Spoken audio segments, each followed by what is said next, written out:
Hello friends, चलिए इस topic में हम लोग देखेंगे बंगाल पर अंग्रेज़ों का अधिकार।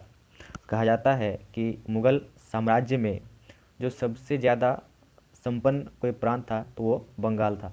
और बंगाल के बारे में कहा जाता है कि यह पहला ऐसा प्रांत था जो मुग़ल से अलग हुआ था, पहले यानी स्वतंत्र हुआ था। और यह जो है पहले अंग्रेज़ों के अधीन भी हुआ था, यानी कि स्वतंत्र भी पहले हुआ मुग़ल से और अंग्रेज़ों के अधीन भी सबसे पहले हुआ था। अंग्रेज़ बंगाल में पहली बार अपनी कोठी जो है हुगली में 1651 ईस्वी में स्थापित करते हैं। और वो शाह शुजा से इजाज़त लेकर के, जो कि शाहजहाँ का द्वितीय पुत्र है शाह शुजा। 1658 ईस्वी में मीर जुमला को सूबेदार बनाया जाता है औरंगजेब के द्वारा। और वो जब सूबेदार बनाए जाते हैं मीर जुमला, तो अंग्रेज़ों का जो व्यापार है उस पर कठोर प्रतिबंध लगा देता है, बहुत सारे रिस्ट्रिक्शंस लगा देते हैं। और यह जो रिस्ट्रिक्शंस होता है 1658 से लेकर के 1663 ईस्वी तक का। 1698 ईस्वी में एक नया सूबेदार जो आता है अजीमुद्दीन, और इसके आने पर जो है अंग्रेज़ों को बहुत सारी जमींदारी दे दी जाती है, यानी कि छूट दे दिया जाता है। जमींदारी में इसे अंग्रेज़ों को कालीकट, गोविंदपुर, सुल्तानती आदि कुछ प्रमुख जगहों को जमींदारी के रूप में दे दिया जाता है। 1717 में मुर्शिद कुली खां जो है अपने आप को स्वतंत्र शासक बना लेता है, जो अपनी राजधानी को हस्तांतरित कर लेता है। पहले राजधानी ढाका था बंगाल का, बाद में उसे मुर्शिदाबाद में स्थापित कर लेता है। 1732 ईस्वी में अलीवर्दी खां को सूबेदार नियुक्त किया जाता है बंगाल का, और जो बाद में चल करके आगे नवाब भी बनता है, यानी कि सरफराज नवाब का जो बेटा सरफराज था उसको हटा करके वो अपना नवाब बन जाता है। 1756 ईस्वी में अलीवर्दी खां की मृत्यु हो जाती है और उसके जगह पर उसके पौत्र या पोता सिराजुद्दौला गद्दी पर बैठता है। जब सिराजुद्दौला गद्दी पर बैठता है तो इसके जो मौसी होती है घसीटी बेगम, और उनका पेट लड़का शौकत जंग, ये दोनों इनसे ईर्ष्या करते हैं, यानी कि इनके खिलाफ ये षड्यंत्र करते रहते हैं। अंग्रेज से मांग होता है सिराजुद्दौला का कि मुर्शिद कुली खां के ज़माने पे जो जिस शर्त पर व्यापार होता था अंग्रेज़ों का, वही शर्त को वो रिस्टोर करना चाहते हैं। यहाँ पर होता क्या है, तो अंग्रेज़ जो अपने आप को काफ़ी शक्तिशाली समझने लगा था, क्योंकि उन्होंने दक्षिण भारत में फ्रांसीसियों को हराया था, तो अपने आप को काफ़ी शक्तिशाली समझने लगा था। उन्होंने उनके मांग को मानने की जगह उन्होंने उल्टे भारतीय माल पर भारी महसूल यानी टैक्स लगा दिया। अंग्रेज़ों ने भारतीय माल पर सिर्फ टैक्स ही नहीं बल्कि नवाब के बगैर परमिशन के उन्होंने कलकत्ता में केलेबंदी भी शुरू कर दी थी। और अंग्रेज़ और फ्रांसीसी हमेशा आपस में लड़ते रहते थे, तो एक दूसरे का डर रहता था, तो उन्होंने फ्रांसीसी से बचने के लिए कलकत्ता में केलेबंदी की शुरुआत कर दी थी। और फ्रांसीसी जो है चंद्रनगर में केलेबंदी शुरू कर दी थी।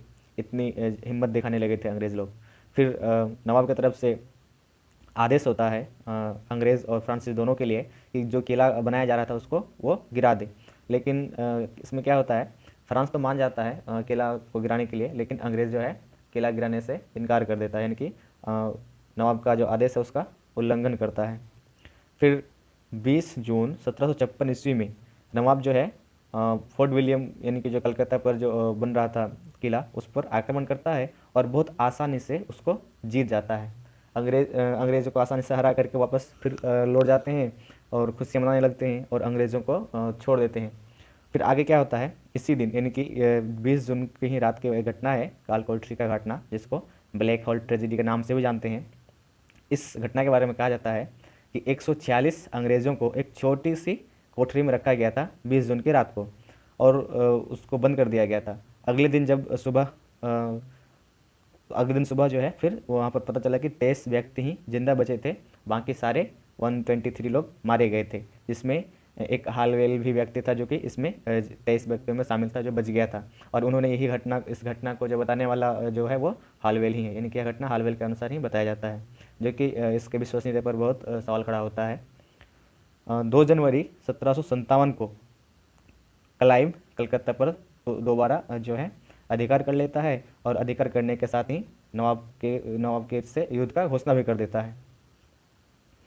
फिर इसका परिणाम स्वरूप क्या होता है कि 9 फरवरी 1757 को अलीनगर की संधि करना पड़ता है, और उन्हें वे सारे अधिकार दोबारा हासिल कर लेते हैं जो अधिकार फर्रुखसियर ने 1717 में जो शाही फरमान जारी करके दिया था अंग्रेज़ों को, वो सारे अधिकार को वो प्राप्त कर लेते हैं। उसके बाद इतने सारे शर्त मतलब लाद दिया जाता है नवाब पर, बंगाल के नवाब पर, कि उन शर्तों को पूरा कर पाना मुश्किल होता है, यानी कि असंभव शर्त लागू हो जाता है। तो उन शर्तों के खिलाफ फिर प्लासी का युद्ध सामने में आता है, उन असंभव शर्तों को पूरा ना कर पाने की वजह से। यह जो युद्ध होता है प्लासी का 23 जून 1757 ईस्वी को हुगली नदी के किनारे, हुगली नदी के किनारे प्लासी के मैदान में यह युद्ध होता है।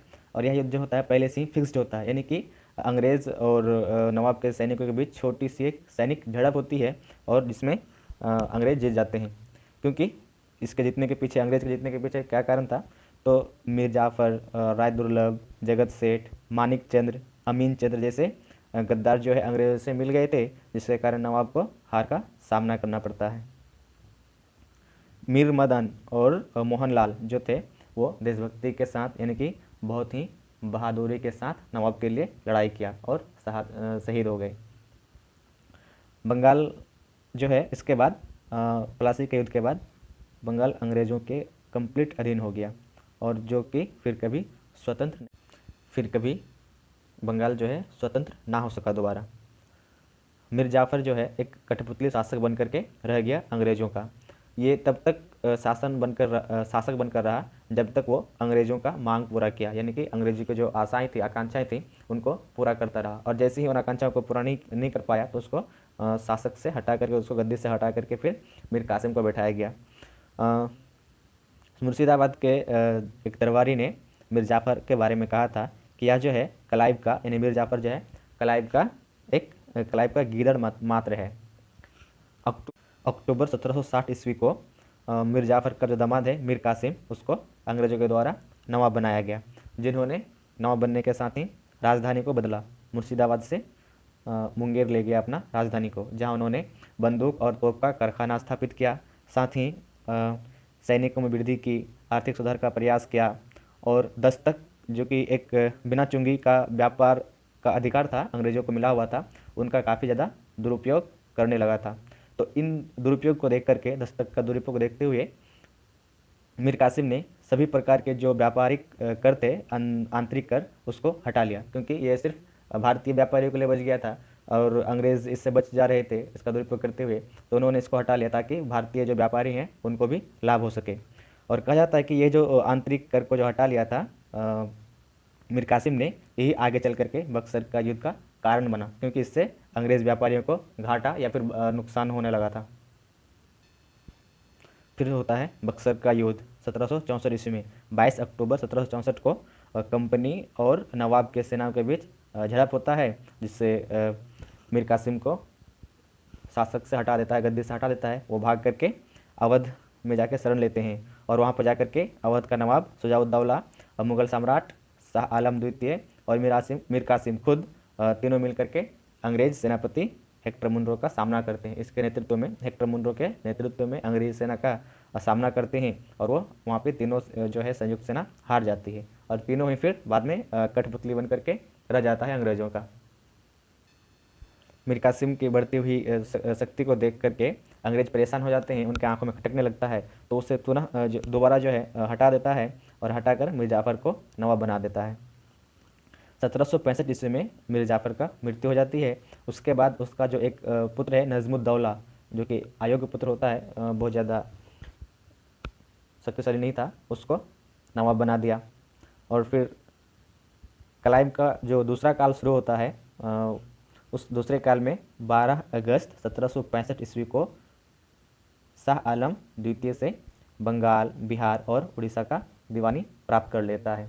और दीवानी प्राप्त करने के साथ ही वो बंगाल में द्वैध शासन लागू करता है। द्वैध शासन क्या है? इसमें जो दीवानी शक्ति है वो कंपनी के पास होगा, और प्रशासन का जो भार होगा वो नवाब के हाथों होगा। इस शासन को, इस तरह के शासन को responsibility without power and power without responsibility भी कहा जाता है। यानी कि जो भी इनकम होगा वो कंपनी को जाएगा, और जो एक्सपेंडिचर होगा वो नवाब करेगा, इस तरह का। और इन्हीं दोहरी शासन प्रणाली का जो दुष्परिणाम देखने को मिला वो 1770 में बंगाल में अकाल के रूप में, क्योंकि इस दोहरी शासन व्यवस्था ने बंगाल का जो भी धन था उसको निकासी कर लिया गया और बंगाल का जो स्थिति है बहुत ही जर्जर हो जाती है, जिससे किसान खेती नहीं कर पाते हैं, उससे कमर टूट जाती है और फिर जो है वो वहाँ पे अकाल भी पड़ता है। चलिए, अंग्रेज़ बंगाल को देखने के बाद अब हम लोग देखेंगे अंग्रेज़ और मैसूर के बीच का क्या संबंध था। पिछले जब हम लोग मुगल पतन के बाद जो साम्राज्य का उदय हो रहा था उसमें हम लोगों ने इसको अच्छे से डिस्कस किया था, डिटेल में डिस्कस किया था। इसमें हम लोग सिर्फ उसको देखेंगे मैसूर और अंग्रेज़ों के बीच का संबंध को। 1761 ईस्वी में हैदर अली मैसूर पर अपना नियंत्रण स्थापित करता है, यानी कि औपचारिक रूप से शासक बन जाता है। मराठा प्लस निजाम और अंग्रेज़ हैदर से ईर्ष्या करते हैं, यानी कि इनका विरोध में हमेशा षड्यंत्र करते रहते हैं, इसके जो कूटनीतिक सूझबूझ है उससे परेशान होकर के। और इसी के तहत जो है प्रथम आंग्ल मैसूर युद्ध 1767 से 1769 1769 तक देखने को मिलता है, जिसमें निजाम, मराठा और अंग्रेज़ तीनों मिलकर हैदर अली पर आक्रमण करते हैं। इसमें होता क्या है, इस पूरे प्रोसेस में निज़ाम जो कि पहले अंग्रेज़ से मिलकर के आक्रमण करते हैं हैदर अली से, बाद में वही निज़ाम हैदर अली से मिल जाता है और जब अंग्रेज़ों को शुरुआत में सफलता मिलती है तो पुनः अंग्रेज़ों से जाकर के निज़ाम मिल जाता है। 1768 ईस्वी में हैदर अली अकेला बहादुरी के साथ लड़ते हुए मंगलोर और बम्बई पर अधिकार कर लेता है और साथ ही 1769 में अंग्रेज को मद्रास संधि के लिए मजबूर करते हैं, विवश करते हैं और इस संधि में एक दूसरे के सहायता करने का भी कंडीशन रखा जाता है, एग्रीमेंट। उसके बाद आता है द्वितीय आंग्ल मैसूर युद्ध। द्वितीय आंग्ल मैसूर युद्ध जो कि 1780 से लेकर के 1784 ईस्वी तक होता है। सबसे पहले जो मद्रास का संधि का जो उल्लंघन करता है वो अंग्रेजों द्वारा किया जाता है। 1770 ईस्वी में मराठा पेशवा माधव राव के द्वारा आक्रमण कर दिया जाता है हैदर अली पर और जो अंग्रेज सेना थे उनसे हैदर अली मदद मांगते हैं। चूँकि संधि में यह एग्रीमेंट था तो वो उन अंग्रेज सेना जो है साथ देने से इनकार कर देते हैं और साथ देने से इनकार करने की वजह से साथ देने से इनकार भी करते हैं और अंग्रेज जो है माही पर अधिकार भी कर लेता है, जो कि एक फ्रांसीसी एक बस्ती था। तब हैदर अली जो है जो अंग्रेज़ विरोधी जितने भी गुट थे उन सबको मिला करके कर्नाटक के मैदान में चले जाते हैं युद्ध के लिए।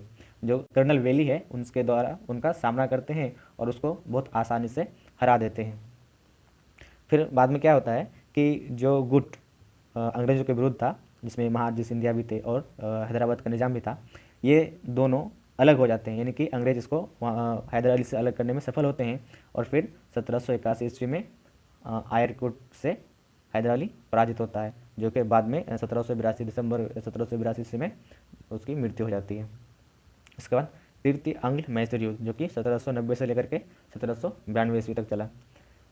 इस वक्त जो है लॉर्ड कॉर्नवालिस का दौर था और लॉर्ड कॉर्नवालिस और टीपू सुल्तान के बीच में तृतीय आंग्ल मैसूर युद्ध होता है, जिसमें 1792 ईस्वी में संधि करना पड़ता है टीपू सुल्तान को मजबूरी में आकर के, जब उसको घेर लिया जाता है तो श्रीरंगपट्टनम की संधि। उसके बाद चतुर्थ आंग्ल मैसूर युद्ध देखने को मिलता है 1799 ईस्वी में। इस युद्ध में लॉर्ड वेलेस्ली अंग्रेजों की तरफ से और टीपू सुल्तान के बीच में यह युद्ध होता है और इस युद्ध को लड़ते हुए 4 मई 1799 ईस्वी को टीपू सुल्तान शहीद हो जाते हैं। चलिए दोस्तों, आज के इस टॉपिक को यहीं पे ख़त्म करते हैं। अगर आप हमारे चैनल में नए हैं तो प्लीज़ सब्सक्राइब करें, अच्छा लगे तो लाइक करें, दोस्तों में शेयर करें। Thank you.